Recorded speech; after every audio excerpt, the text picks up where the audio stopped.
예, 7월 31일, 7월의 마지막 날이고 또 이번 주를 시작하는 월요일 아침에 아침 묵상에 함께 해주신 여러분들 환영합니다. 한 달 동안 수고 많이 하셨고요. 또 새로운 한 달, 그리고 새로운 한 주가 여러분들의 삶에서 정말 하나님과 동행함으로 힘을 내는 그런 복된 한 달 하루가 되시기를 축복합니다. 오늘 우리에게 주시는 말씀 예레미야 12장 7절로 17절 같이 읽도록 하겠습니다.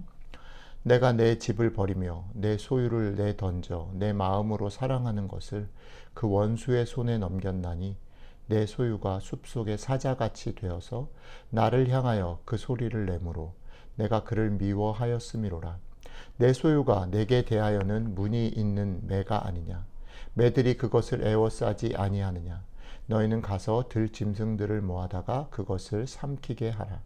많은 목자가 내 포도원을 헐며 내 몫을 짓밟아서 내가 기뻐하는 땅을 황무지로 만들었도다. 그들이 이를 황폐하게 하였으므로 그 황무지가 나를 향하여 슬퍼하는도다. 온 땅이 황폐함은 이를 마음에 두는 자가 없음이로다. 파괴하는 자들이 광야의 모든 벗은 산 위에 이르렀고 여호와의 칼이 땅 이 끝에서 저 끝까지 삼키니 모든 육체가 평안하지 못하도다. 무리가 밀을 심어도 가시를 거두며 수고하여도 소득이 없은즉 그 소산으로 말미암아 스스로 수치를 당하리니 이는 여호와의 분노로 말미암음이니라. 내가 내 백성 이스라엘에게 기업으로 준 소유에 손을 대는 나의 모든 악한 이웃에 대하여 여호와께서 이와 같이 말씀하시니라. 보라, 내가 그들을 그 땅에서 뽑아 버리겠고 유다 집을 그들 가운데서 뽑아내리라. 내가 그들을 뽑아낸 후에 내가 돌이켜 그들을 불쌍히 여겨서 각 사람을 그들의 기업으로 각 사람을 그 땅으로 다시 인도하리니 그들이 내 백성의 도를 부지런히 배우며 살아있는 여호와라는 내 이름으로 맹세하기를 자기들이 내 백성을 가르쳐 바알로 맹세하게 한 것 같이 하면 그들이 내 백성 가운데 세움을 입으려니와 그들이 순종하지 아니하면 내가 반드시 그 나라를 뽑아 멸하리라. 여호와의 말씀이니라. 아멘. 예, 여태까지 계속 예레미야서 묵상한 그 패턴, 그러니까 하나님께서 심판하실 것이다. 심판을 위한 심판은 아니고 회복을 위한 심판이다라는 얘기들에 오늘은 조금 다른 어떤 그 패턴을 유지하면서 다른 식의 그런 표현들을 좀 하나님께서 사용하고 계십니다. 오늘 하나님께서 에레미야에게 주시는 말씀을 이렇게 잘 들여다보면 그러니까 이스라엘의 잘못으로 인해서 그들이 하나님을 제대로 섬기고 하나님의 마음을 헤아리지 않음으로 인해서 하나님께서 표면적으로는요, 하나님께서 그들을 다른 원수의 소유에 넘기고 땅을 황폐하게 만들고 어떤 밀을 심어도 가시를 거두게 되고 소산이 없게 만드는, 그러니까 마치 하나님이 심판하시는 것처럼 표면적으로는 보이지만 사실은 그 속 배경에 보면 그것이 그들의 선택이고 그들의 문제이고 그들이 하지 않은 것이다라는 부분을 하나님이 강조해서 이야기를 하고 계시는 게 오늘 본문의 대단히 중요한 특징이라고 말씀드릴 수 있습니다. 표면적으로는 드러난 것이 문제죠. 재앙이 문제고 땅이 황폐해진 게 문제고 열심히 해도 그 소산이 나오지 않는 것, 그러니까 하나님 심판하시는 것, 그 심판 때문에 벌어지는 그 처참한 그런 상황이 문제인데 오늘 말씀은 그 상황이 왜 벌어졌는가, 무엇 때문인가 라는 얘기들을 보지 않으면 안 된다. 왜냐하면 오늘 얘기 세 번째 문단 뒤쪽으로 가면 그래서 하나님께서 그들을 이방인들에게 이방인 원수의 손에 넘겨줬는데 하나님은 이 이방인 원수를 칭찬하고 이들이 잘해서 넘겨준 것이 아니고 그래서 이들 역시 심판하실 것이다. 그리고 이렇게 말씀하시는 거죠. 보라, 내가 그들을 그 땅에서 뽑아버리겠고, 여기서 그들이라는 건 이방의 그런 원수들이죠. 그리고서 유다 집을 그들 가운데서 뽑아내리라. 그러니까 뽑아버리겠다라는 말이 두 번 사용되어지는데 하나는 이방 나라들을 위한 향한 말이고, 또 하나는 이스라엘 유다 집을 뽑아내겠다. 근데 이 여기서 유다 집을 향한 뽑아냄이라는 것은 구원을 말하는 거죠. 왜냐하면 뒤에 이어지는 내가 그들을 뽑아낸 후에 내가 돌이켜 그들을 불쌍히 여겨서 각 사람을 그들의 기업으로 각 사람을 그 땅으로 다시 인도한 회복을 위한 뽑아냄이라는 거죠. 그러니까 오늘 얘기 속에서 우리가 주목해야 되는 게 뭐냐면, 보여지는 현상만으로는 뽑아지는 거는 다 아픔이고 슬픔이죠. 그러나 사실은 그것이 현상 안에서는 하나는 멸망 심판이고 하나는 구원인 거죠. 이 부분들 잘 볼 수 있어야 되는 것입니다. 그리고 계속해서 뽑아낸 그들에게 있어서도 여전히 뭐가 관건이냐면, 하나님이 뽑아내고 심판하시고 하나님이 구원하시고 이 일들은 하나님의 성품에 기초해서 하나님 하시지만, 심판을 받게 된 것도 그리고 지금 구원을 받게 되는 그 부분에서도 뭐가 관건이냐면, 사실은 이스라엘이 순종할 것인가 아닐 것인가가 관건이라는 거죠. 자, 오늘 말씀의 내용이 대략 이렇습니다. 그런데 이것을 가지고 우리가 계속해서 출애굽기 묵상하고 또 예레미야 묵상하면서 우리가 반복해서 우리에게 적용하는 그 것으로 가져가 보면 이런 겁니다. 왜 이스라엘이 하나님께 순종하지 않는가?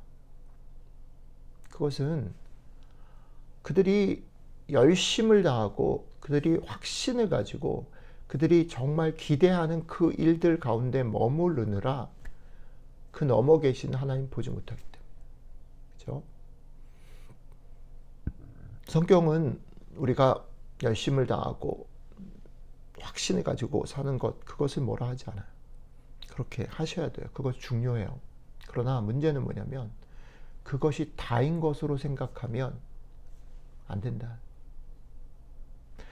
저희가 계속해서 예레미야서를 읽으면서 이런 말씀 드렸습니다. 예레미야서는 사실 예레미야에게 준 말씀이기 때문에 어쩌면 우리의 위치가 예레미야와 같을 수 있어요. 그러니까 이 포지션에서, 이 위치에서 오늘 말씀을 묵상해 보면 이런 겁니다.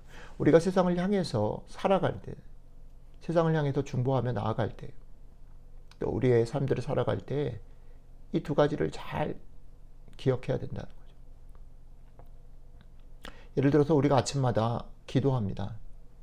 여러분들의 기도의 시간에 여러 사람들을 위해서, 여러 문제들을 위해서 기도하죠. 그러니까 여러분들이 가져야 될 태도가 뭡니까? 그들의 아픔에 대해서 공감하고 그들의 문제가 내 문제인 것으로 생각하고 기도하지 않으면 안 되는 거예요. 우리가 아프신 분들을 위해서 기도하잖아요. 그러면 그 아픔이 내 아픔인 것 같이 간절함으로 하나님께서 그 일들을 이루시지 않으면 안 됩니다라고 간절한 마음으로 기도하지 않으면 안 돼요. 또 하나는 우리가 어떤 일들을 위해서, 저희 교회는 지금 여름성경학교를 위해서 계속 기도하고 있는데, 여름성경학교를 위해서 기도할 때 저희가 아이들이 참석하기를 20명을 놓고 기도한, 안 다치고 또 선생님들이 잘 화합돼서 그렇게 할 수 있도록 기도합니다. 그런데 그것들을 위해서 기도할 때 우리가 들어주시면 뭐 기도하라니까 이렇게 하면 안 돼요.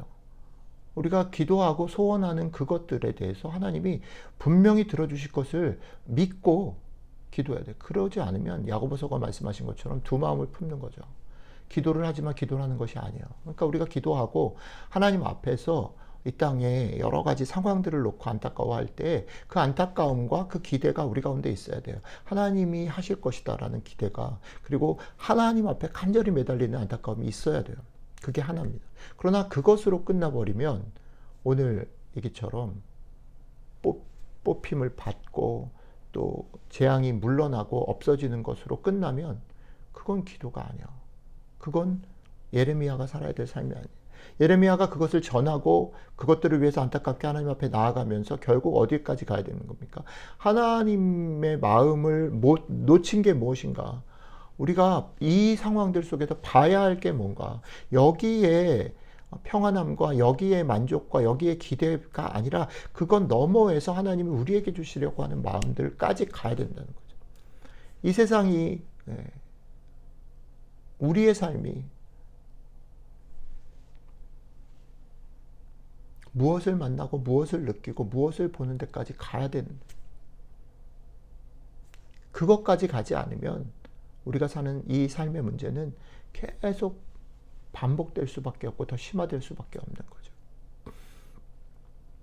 이 말이 이런 말은 아닙니다. 여러분들 주변의 이웃들이 당하는 많은 문제들이 다 죄 때문이다, 그러니까 회개하라, 이런 말이 아니에요. 어떤 것은 더 큰 기대를 향한 뜻을 깨닫는 것일 수도 있어요. 어떤 것은 회개의 그런 말씀으로 들어야 되는 것도 있어요. 다양하죠. 그러나 분명한 것은 그것이 회개가 됐든 아니면 깨달음이 됐든 또 열심을 회복하는 일이 됐든 무엇이 됐든 간에 여기에서 우리가 보고 확신하고 만족하고 기대하는 것, 그건 너머에 하나님의 마음이 있다라는 것, 그것을 보고 거기까지 가야 된다는 거죠. 오늘 하루 여러분들의 삶이, 여러분들이 하나님 앞에 기도하고 성령님이 여러분들의 마음을 깨닫게 하시는 그 일들이 여러분들을 정말 공감하고 간절하고 정말 기대를 가지고 기도하게 그 기도 가운데서 우리가 하나님의 마음을 배우는 데까지 나아가는 그런 시간들이 되시기를 주님의 이름으로 축복합니다. 기도하겠습니다. 사랑이 많으신 하나님 아버지, 우리의 마음을 돌아보게 해주셔서 고맙습니다. 우리가 기도한다라고 입으로 이야기하는 많은 것들, 그러나 그 간절함이 없고 하나님이 하실 것에 대한 기대가 없이 기도한 것은 아닌지 돌아보게 하신 것 감사합니다. 간절히 구합니다. 오늘 하루 우리들의 삶 가운데, 내 이웃의 삶 가운데, 우리 가족들과 교회와 이 나라의 삶 가운데 아프고 힘들고 고통당하는 사람들이 위로받는 하루 되게 하시고, 주님, 우리가 그것들을 넘어서 우리 공동체를 향해서, 우리 자신들을 향해서, 우리 가족과 교회를 향해서 주시는 하나님의 마음, 그 마음 깨달아 아는 그런 복된 하루가 될 수 있도록 함께 해주시면 좋겠습니다. 감사드리며 우리 주 예수님 이름으로 기도드렸습니다. 아멘.